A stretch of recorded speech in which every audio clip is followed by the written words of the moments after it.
Shalom jemaat Tuhan yang saya kasihi. Dalam episode kali ini kita akan belajar satu topik yang saya beri judul adalah deadline, tenggat waktu, deadline.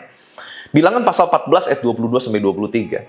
Semua orang yang telah melihat kemuliaanku, kata Tuhan, dan tanda-tanda mujizat yang kuperbuat di Mesir dan di padang gurun, namun, perhatikan kalimat ini, telah 10 kali mencobai aku dan tidak mau mendengarkan suaraku, artinya tidak ada pertobatan, pastilah tidak akan melihat negeri yang kujanjikan dengan bersumpah kepada nenek moyang mereka.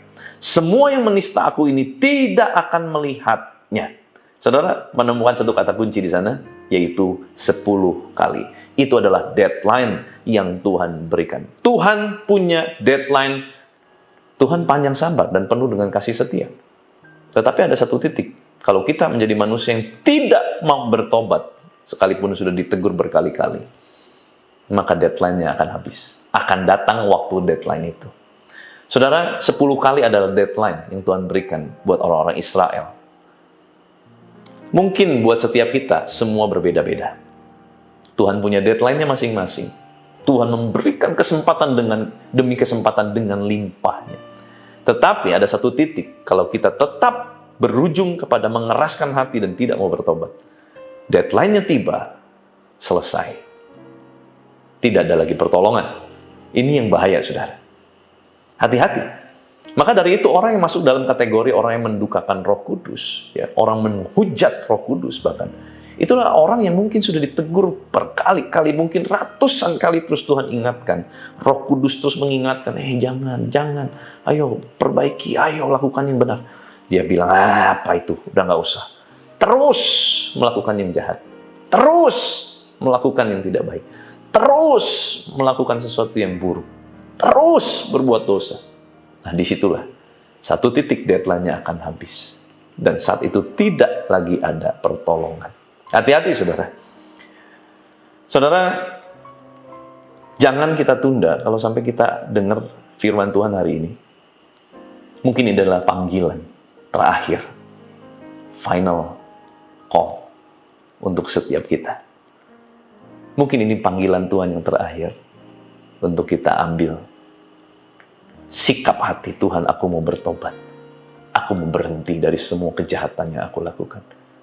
Aku mau berhenti, Tuhan, kecewa. Aku mau berhenti, Tuhan, menyakiti hati orang lain. Aku mau berhenti, Tuhan, untuk berbohong. Aku mau berhenti, Tuhan, untuk berzina. Aku mau berhenti, Tuhan. Biarlah kita ambil keputusan itu hari ini. Sebab mungkin ini adalah waktu deadline itu. Izinkan saya berdoa buat saudara, ya. Tuhan, terima kasih. Firman-Mu menegur kami. Firman-Mu mengajar kami, mengingatkan kami. Tetapi kami akan terus mengizinkan hati kami dikoreksi oleh Engkau. Biarlah terus, Tuhan, kami kedapatan menjadi manusia pribadi yang berkenan, Tuhan. Supaya apapun yang kami lakukan adalah hal-hal yang menyenangkan hati Tuhan. Ampuni, Tuhan, segala dosa, kesalahan, pelanggaran kami. Ini waktunya, Tuhan, kami mau deklarasi. Kami akan ambil keputusan untuk berhenti dari segala dosa, kejahatan yang selama ini kami lakukan. Mungkin itu bisnis yang tidak baik. Mungkin itu bisnis yang merugikan orang lain. Mungkin itu tindakan, perkataan, perbuatan kami yang merugikan orang lain. Tuhan, kami mau berhenti lakukan itu sampai di sini. Kami mau ambil langkah, yaitu hidup di dalam kebenaran. Hidup yang sesuai dengan firman. Tuhan, berkati setiap mereka yang menyaksikan tayangan ini. Apapun yang menjadi aktivitas mereka sepanjang hari ini, Tuhan, Kau berkati dan jadikan mereka berhasil. Terima kasih Bapa, biar kuasa kehidupan, kuasa kebangkitan Kristus mengalir, memerintah atas hidup kami di dalam nama Tuhan Yesus Kristus. Haleluya, sama-sama kita katakan, amin. Tuhan Yesus memberkati.